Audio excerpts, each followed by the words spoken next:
भगवान कृष्ण भी हमें यही कह रहे हैं, मां शुच। 2 बार इन्होंने अर्जुन को ये शब्द बोला, मां शुच। एक तो यहां बोला है, एक फिर 18वें अध्याय में बोला है।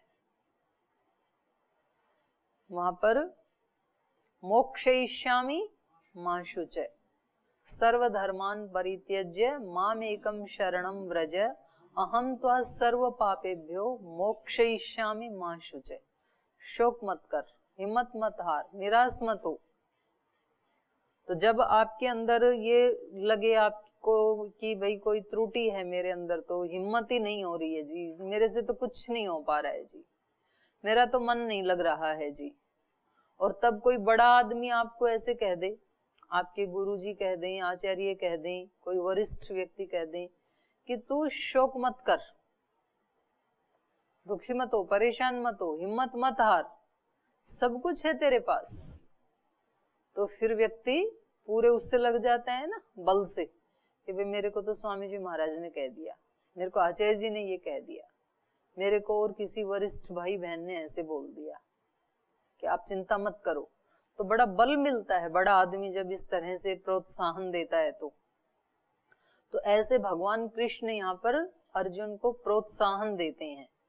मां शुचे संपदम दैवीम अभिजातो असि। हे पांडव, तेरे पास बहुत कुछ है, तुझे नहीं पता है। जिस व्यक्ति के पास सरलता है, जिस व्यक्ति के पास इस जीवन में चलने की एक इच्छा है, अभीप्सा है, बस उसको और कुछ नहीं चाहिए। जिसके अंदर ये अभीप्सा है ना कि मैं इस मार्ग पे चलूं, ये बहुत बड़ी संपदा है, बस इसको ही बढ़ाना है, बाकी की सारी चीजें अपने आप आ जाएंगे फिर। तो हर पल यही भाव बना रहे कि प्रभु कैसे भी करके आप मुझे अपनी तरफ बुलाते ही रहना, प्रति पल। एक पल भी ऐसा ना जाए मेरे जीवन का, रात और दिन में से 24 घंटे में से, जब मैं आपको भूलूं। एक बहुत बड़े संत हुए ना, स्वामी राम सुखदास जी महाराज, वो यही मंत्र जपते थे, हे नाथ, हे नारायण, मैं आपको कभी भूलूं नहीं। और ये जो थे अपने गुरु नानक देव जी, वो भी यही बोलते थे, सांसों की माला से, सांस कब कितनी कितनी देर में चलती है, सांस कितनी देर में आती है, प्रति पल चल रही है, मिनट नहीं, 1 मिनट कहाँ रुकती है, प्रति क्षण प्रति पल श्वास चल रही है। तो प्रति पल भगवत शरणागति में, और उसकी शरणा, कोई किसी की शरणागति में रहता है, उसको अहंकार तो आ ही नहीं सकता है, स्वाभिमान तो हो सकता है उसको कि मैं बहुत सुरक्षित हाथों में हूं, तो निर्भय तो हो सकता है वो व्यक्ति, लेकिन निर्भय के साथ साथ निरभिमानी भी होता है, क्योंकि उसका अपना तो है ही नहीं। तो ये साधक की दैवी संपदा है। अगर उसको इतना भी है, बस केवल एक वाक्य भी कि प्रभु मैं आपका हूं, और केवल आपका ही हूं, और आप ही केवल मेरे हैं, बस बहुत है इतना ज्ञान। तो मन की आंखें खुल जाएं तो क्या करना और ज्ञान का, और ज्यादा ज्ञान की जरूरत नहीं है। और ज्यादा ज्ञान की जरूरत है व्यवहार के लिए, भगवान को पाने के लिए, अपने स्वरूप को पाने के लिए, इससे ज्यादा जरूरत नहीं है। एक ही शब्द बहुत है बस, कोई एक, तो एक क्या अनेक हैं हमारे पास, तो हर व्यक्ति के पास अनेक हैं।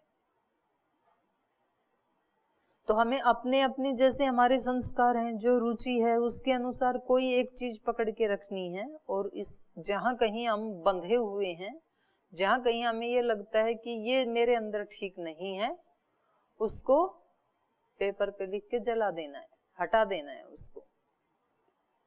और हम क्या हैं, इस अपने स्वरूप को हमेशा सामने रखना है। मैं भगवान का बालक हूं, ये तो बहुत बड़ा हमारा परिचय है, और ये भगवान ने इसके ऊपर स्टैंप लगाई है। जीव क्या है, ममेव अंश, ऐसे बताया ना पीछे 13वें अध्याय में, 14वें अध्याय में, कहाँ आया, 15वें में है जी, 15-7 में आया। तो ये तो बहुत बड़ा है, इतना इस परिचय को हमेशा सामने रखना है। 15-7 में जो कहा है,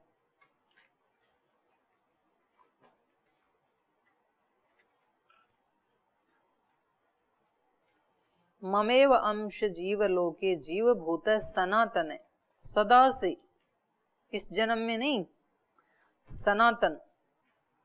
मनसस्थानी इंद्रियाणि प्रकृति स्थानी कर्षति। लेकिन इस परिचय को लेकर के भी कभी मन में घमंड नहीं आना चाहिए, नहीं तो व्यक्ति को इस चीज का भी फिर अभिमान आ जाता है, मैं तो भगवान का हूं। आप भगवान के नहीं हैं, ये सारी सृष्टि ही भगवान की है। इसलिए कभी कभी भक्त ना अपने को तो स्पेशल मानने लग जाते हैं, मैं तो भगवान का भक्त हूं और मुझे इन लोगों से क्या लेना है। तो मतलब जैसे ये लोग बिना ही भगवान वाले, शैतान वाले हैं, तो ये भी अज्ञान है। आप तो भगवान की संतान हैं, आप दिव्य हैं, आप सर्व सुरक्षित हैं, लेकिन दूसरे भी तो ऐसे ही हैं, आपके जैसे ही तो हैं। और जिस भगवान के आप शरणागत हो, वो भगवान इनके हृदय में भी बैठा है, इसलिए वहां भी भगवान ही है। जिनकी आप उपेक्षा कर रहे हैं ना, तो आप एक तरह से ब्रह्म की ही उपेक्षा कर रहे हैं। इसलिए किसी एक कण की भी उपेक्षा नहीं, एक कण का भी अपमान नहीं, क्योंकि वो अपमान उस कण का या व्यक्ति का या वस्तु का नहीं है, वो अपमान किसका है? ब्रह्म का है। और ब्रह्म नहीं चाहते कि उनके भक्त में थोड़ा सा भी अभिमान रहे, इसलिए वो किसी न किसी माध्यम से उसको तोड़ते ही रहते हैं हर पल। रोजाना कुछ ना कुछ नया तरीका ढूंढ करके हमारे को, हम अशुद्ध करते करते थकते नहीं है और भगवान हमें शुद्ध करते करते थकते नहीं है। वो तोड़ते ही रहते हैं किसी न किसी माध्यम से, हमारे घमंड को, हमारे अज्ञान को, हमारे अहंकार को, हमारी मिथ्या धारणाओं को। लेकिन हम उधर ध्यान ही नहीं देते हैं, जो रोज होता है ना कि ये किस लिए हुआ, भगवान ने क्यों किया ये ऐसे, तो पता लगेगा कि कृपा के वश होके ही किया। तो एक दिन मैंने बताई थी ना भगवान की दया और कृपा। दया और कृपा में क्या अंतर है? भगवान की दया क्या है? दया किसको कहते हैं? अनुकूल परिस्थितियां। भगवान की कृपा क्या है? प्रतिकूल परिस्थितियां। तो जब जब भी प्रतिकूलता आए तो क्या समझना है? कृपा आ गई है, उसको कृपा के रूप में स्वीकार करें। प्रतिकूल परिस्थिति क्या है? भगवान की कृपा। वो ही आपको ऊपर उठाती है, कृपा ही। तो आ गए हैं भगवान जी मेरे को ऊपर उठाने के लिए, तो उसको देखोगे तो आप उसको कृपा के रूप में देखेंगे और वो कृपा ही बन जाती है फिर। तो महापुरुषों ने ऐसे ही तो किया, जिन्होंने उनको पत्थर मारे उन्होंने उन पत्थरों को क्या बनाया? सीढ़ी बना लिया, ऊपर चढ़ने का साधन बना लिया उन पत्थरों को।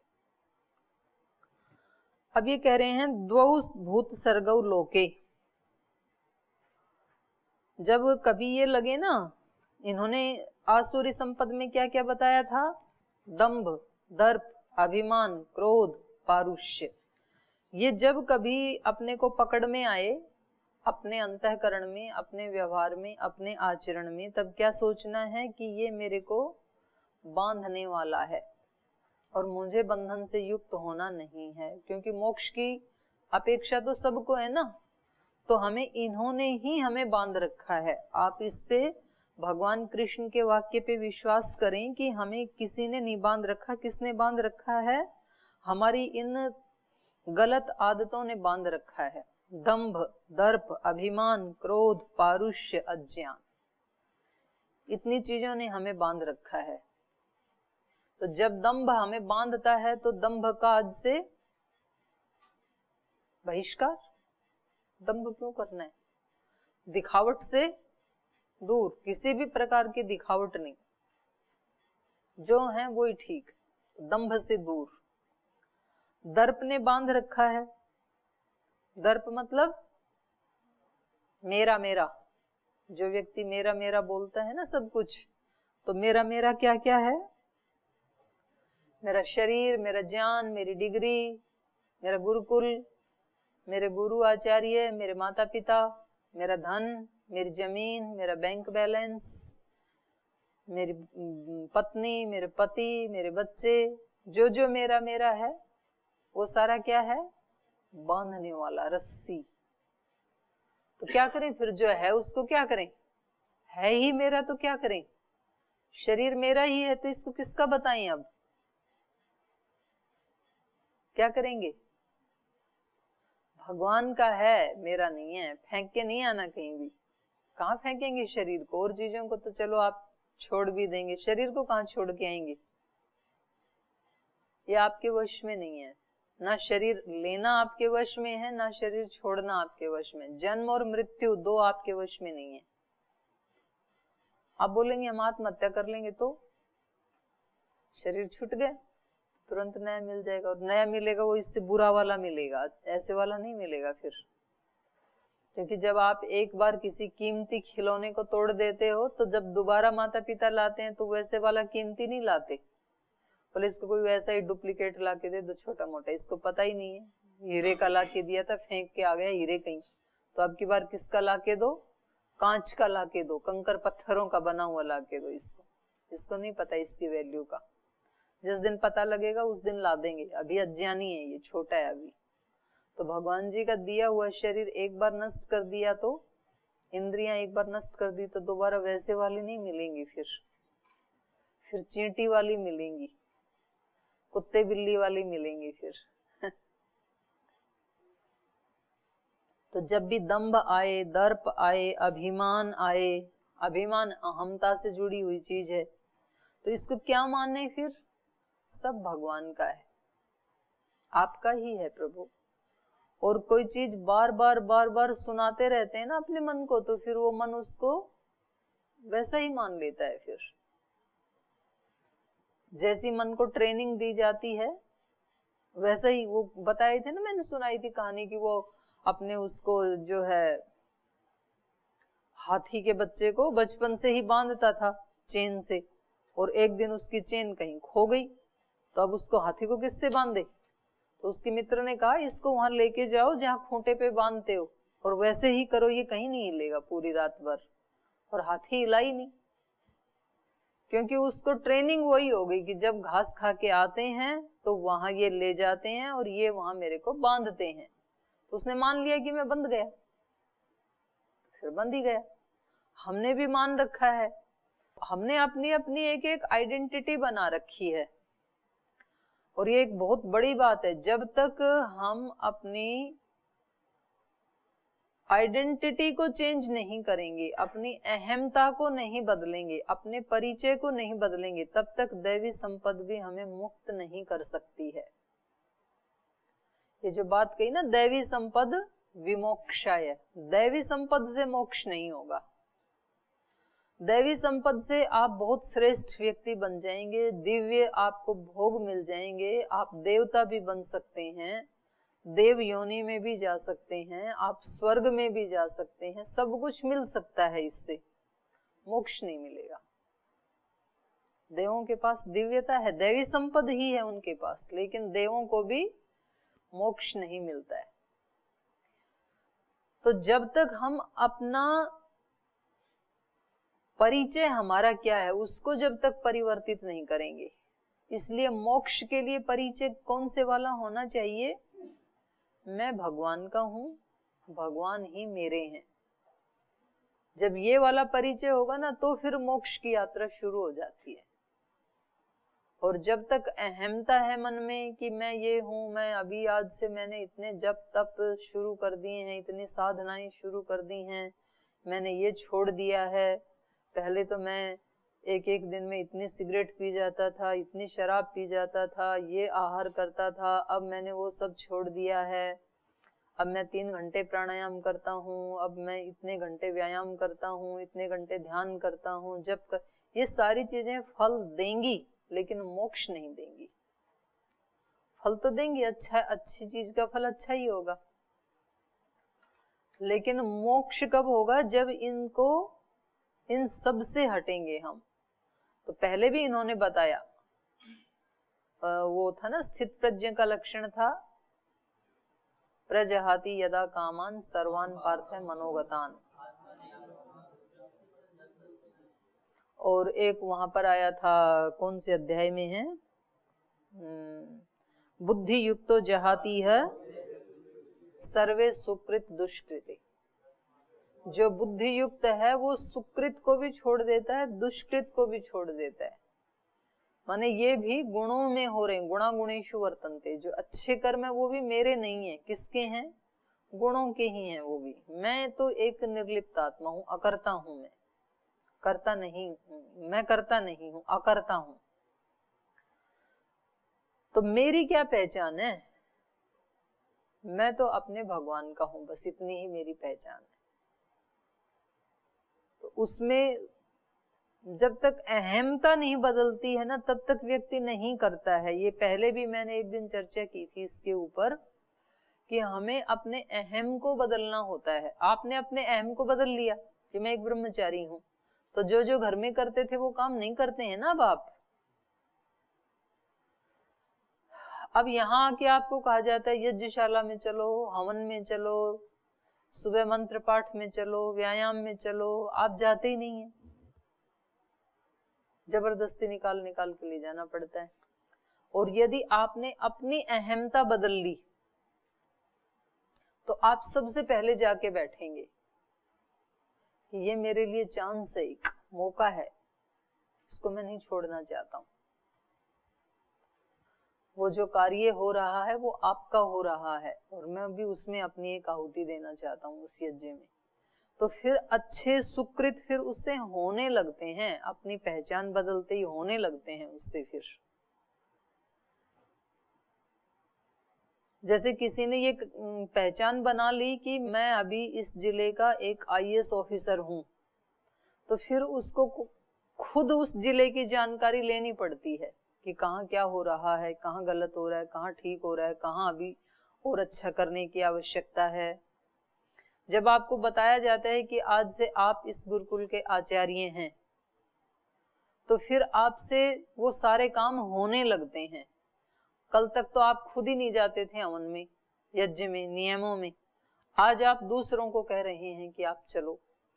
ये चेंज कैसे आया? क्योंकि आइडेंटिटी बदल गई।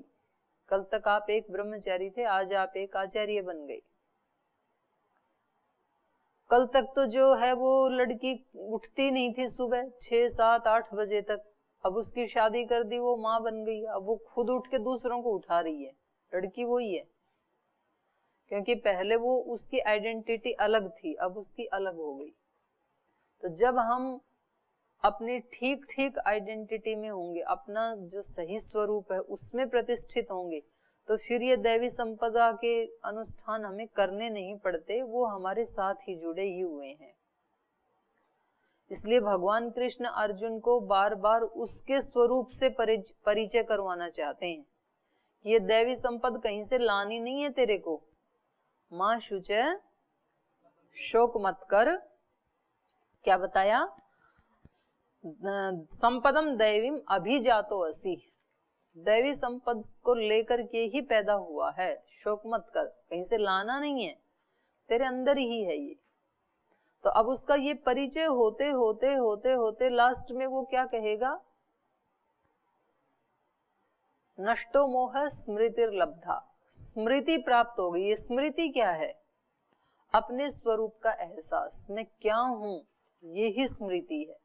अभी विस्मृति हो रखी है अपने स्वरूप की, इसलिए कभी कुछ बन जाते हैं, कभी कुछ बन जाते हैं हम, वो बदलता रहता है हमारा स्वरूप, हमारी आइडेंटिटी। जैसे जैसे आलम्बन आते हैं सामने, हम वैसे वैसे होते रहते हैं, तो वो चेंज आता रहता है हमारे स्वरूप में।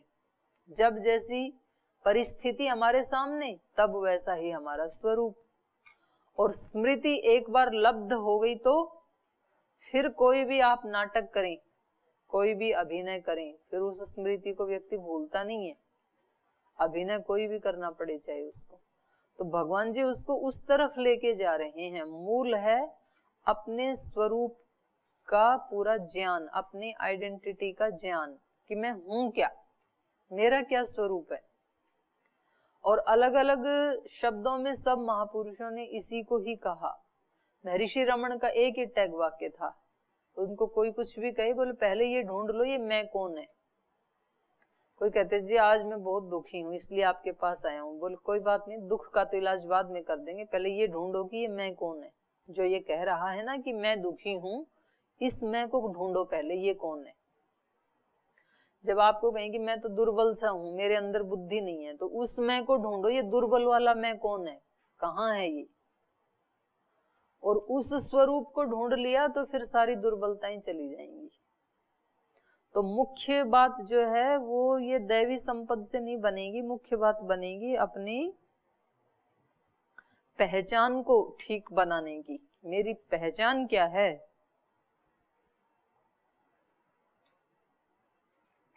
तो जब जब ये चीजें आई तो ये बांधने वाली हैं, ये मेरे ऊपर मैंने आरोपित की हुई हैं, और दूसरी जो है वो मेरी अपनी ओरिजिनल है। पहले तो उल्टा लगेगा आपको, ओरिजिनल की तरफ जाएंगे तो लगेगा कुछ बनावटीपन है जीवन में, और अपने आप को रोजाना बताएंगे कि मैं तो ऐसा हूं, मैं तो विशुद्ध आत्मा हूं, मैं शांत आत्मा हूं, पवित्र आत्मा हूं, तो आपको अंदर से लगेगा कि मैं तो झूठ बोल रहा हूं। जब ऐसे बड़े बड़े वाक्य अपने आप को सुनाओगे ना तो लगेगा कि मैं झूठ बोल रहा हूं, ऐसा तो हुई नहीं मैं। लेकिन ये जो झूठ बोल रहा हूं, ये जो विचार है ना, ये आरोपित किया हुआ है। पहले वाला तो सत्य है, इसलिए पहले पहले तो वो असत्य जैसे लगेगा, वो बनावटी लगता है। इसलिए एक शब्द आता है योग दर्शन के चतुर्थ पाद में, वहां व्यास भाष्य में एक शब्द आता है आत्म आशी। आत्म आशी मतलब अपने आप को आशीर्वाद देना। कैवल्य पाद के दूसरे तीसरे सूत्र के भाष्य में है, तो वहां आत्माशी ही, ये जैसा अपने आप को आशीर्वाद देता है ना वैसा ये बन जाता है।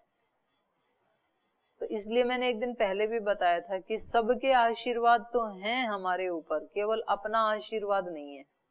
इसलिए अपने आप को आशीर्वाद दिया करें हम रोजाना। अपने आप को आशीर्वाद क्या देना है, जो आप बनना चाहते हैं ना वही आशीर्वाद दिया करो। दूसरे से आशीर्वाद क्या लेते हैं हम, जो हमें चाहिए होता है। हम परीक्षा देने जाते हैं और फिर माता पिता गुरुजनों को प्रणाम करने के लिए जाते हैं कि जी आज मेरा पेपर है इसलिए मैं आपका आशीर्वाद लेने आया था। तो क्या आशीर्वाद चाहिए उस समय, पेपर के समय क्या आशीर्वाद चाहिए। पेपर देने जाते हो जब आशीर्वाद लेते हो तो क्या आशीर्वाद चाहिए, पेपर अच्छा हो, मार्क्स अच्छे आए, मैं विजयी हूं, यही तो आशीर्वाद लेना चाहते हैं ना। तो जो आशीर्वाद आप दूसरों से लेना चाहते हैं, कहीं यात्रा पे जा रहे हैं आशीर्वाद लेते हैं, क्या आशीर्वाद लेते हैं, यात्रा मंगलमय हो, अमंगलमय ना हो, रास्ते में कुछ ऐसा परिस्थितियां ना हो कि भूख लगे, पैसे पास में ना हो, और कुछ खाने पीने की इच्छा हो वो मिले नहीं, कहीं गाड़ी एक्सीडेंट हो, कहीं पंचर हो जाए, ऐसा कुछ ना हो, और कहीं सर दर्द ना हो, कहीं उल्टियां ना लगे, मतलब कोई भी चीज खराब ना हो। मंगलमय का मतलब वही तो होता है, और क्या होता है। तो जब हम दूसरों से आशीर्वाद लेते हैं तो कोई एक लक्ष्य होता है हमारे सामने कि आप हमें आशीर्वाद दीजिए कि हमारे साथ ऐसा हो, हम ऐसे बने, ऐसे अपने आप को आशीर्वाद दिया करें। सुबह सुबह एक बार तो दे ही दिया करें अपने आप को। दूसरों के आशीर्वाद मिले या ना मिले, पर अपने आप के आशीर्वाद अपने आप को जरूर दे दिया करें। जिस दिन मन बहुत बेचैन हो किसी बात को लेकर के, अशांत हो, तब क्या आशीर्वाद देना है अपने आप को। जिस दिन किसी घटना को लेके आपका मन बहुत अशांत है, उस दिन आशीर्वाद क्या देना है अपने आप को, आशीर्वाद देना अपने आप को, बताओ क्या देंगे।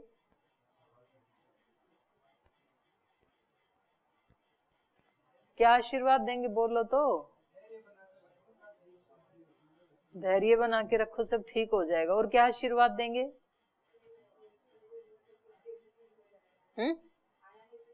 आया है तो चला भी जाएगा। और क्या आशीर्वाद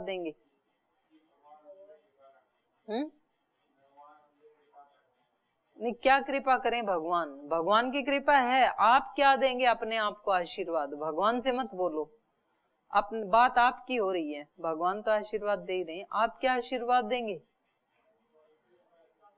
अभी तो अपने आप को ही दे रहे हैं, और अभी तो दे भी नहीं रहे, अभी तो केवल वो कर रहे हैं, रिहर्सल कर रहे हैं। तो अपना अपना बोलो ना। आपका मन जिस दिन परेशान है, परेशान होता ही है ना, सबका ही होता है, किसी न किसी दिन किसी न किसी बात को लेके हो ही जाता है। तो जिस दिन भी परेशान होगा उसकी पूर्व तैयारी कर रहे हैं, तो क्या कहेंगे आप अपने मन को, क्या आशीर्वाद देंगे? क्या कहेंगे? समझ में नहीं आ रहा। किसी का एक्सीडेंट हो गया उसमें ना ना, आप परेशान हैं, आप किसी भी चीज को लेके परेशान हैं, तो आप अब अपने आप को आशीर्वाद क्या देंगे? वो घटना शुभ हो, यानी कि घटना हो चुकी, घटित, आशीर्वाद देना है खुद को। अब घटना तो हो चुकी, उसी से तो परेशान है। मन शांत हो, हाँ, ये आशीर्वाद है। और है जी, क्या सकारात्मक, वही तो देना है आशीर्वाद अपने को। दूसरों से मांगते हैं जी मेरे को ऐसे कहो कि मैं पास हो जाऊं, ये आशीर्वाद है दूसरे का। अपने आप को क्या कहोगे? अपने आप को प्रोत्साहित करेंगे तभी तभी तो अरे पास वो होंगे। प्रोत्साहन वाला शब्द ही तो सुनना चाह रही हूँ, कैसे करोगे प्रोत्साहित? मुझ में स्थिरता है, ये आशीर्वाद है। और बोलो, हो गया आपका तो हो गया। और बोलो ना, क्या बोलोगे अपने आप को? ये भगवान की परीक्षा और मैं इसमें पास होने वाला हूँ, ये आशीर्वाद है, हैं? पवित्र रहना है, नहीं परेशान हो, पवित्र तो हो ही, परेशान हो, दुखी है मन, कुछ नहीं बोलोगे, आशीर्वाद नहीं दोगे अपने आप को। आप परेशान हो और मेरे से आशीर्वाद मांगना हो तब क्या मांगोगे? आप परेशान हो, मेरे से आशीर्वाद मांग रहे, तब क्या मांगोगे? मन शांत, तो यही मांगोगे ना। तो अपने आप को क्या देना है? मेरा मन शांत है, हो जाए नहीं, मेरा मन शांत है। मेरा स्वरूप क्या है? शांत। अशांति तो आई थी किसी कारण से, तो अपने आप को आशीर्वाद क्या देना है? मन अशांत है आपका, और आशीर्वाद क्या दे रहे हैं? मेरा मन शांत है। ये कह रहे हैं दैवी संपद को लेके पैदा हुआ है तू, लानी नहीं वो कहीं से। मन को शांत करना नहीं है, मन शांत है। मन में कोई अपवित्र भाव आ गया, कोई विचार आ गया, किसी के प्रति कोई भाव आ गया, तो आशीर्वाद क्या देंगे? मैं पवित्र हूं। क्या बात है, कितना अच्छा आशीर्वाद दिया। ऐसा आशीर्वाद देना अपने आप को, मैं पवित्र हूं, मैं शांत हूं, निर्लिप्त हूं, उत्साह से युक्त हूं। किसी दिन निराशा आ रखी है बहुत, कुछ नहीं होने का, तो आशीर्वाद क्या दोगे अपने आप को? मैं तो स्वरूप से ही उत्साही आत्मा हूं, कमी है ही नहीं मेरे अंदर, मैं तो दैवी संपद को लेके पैदा हुआ हूं। हाँ, तो ये अपने आशीर्वाद अपने साथ बना के रखना। भगवान के आशीर्वाद हैं, माता पिता के भी हैं, गुरुजनों के भी हैं। आत्म आशी बनना, ये शास्त्र की बात कह रही हूं मैं, किसी इधर उधर की बात नहीं कह रही हूं, अपनी भी कोई आपको बहकाने की बात नहीं कह रही हूं। ये योग दर्शन में व्यास भाष्य में लिखा है, आत्म आशी ही, अपने आप को आशीर्वाद देना, यही दैवी संपद है, मैं उसको लेके पैदा हुआ हूं।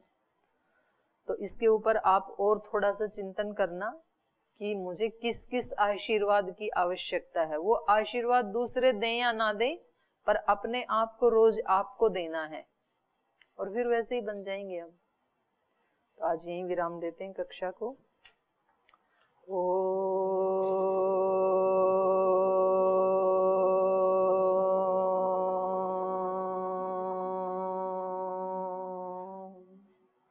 शांति शांति शांति।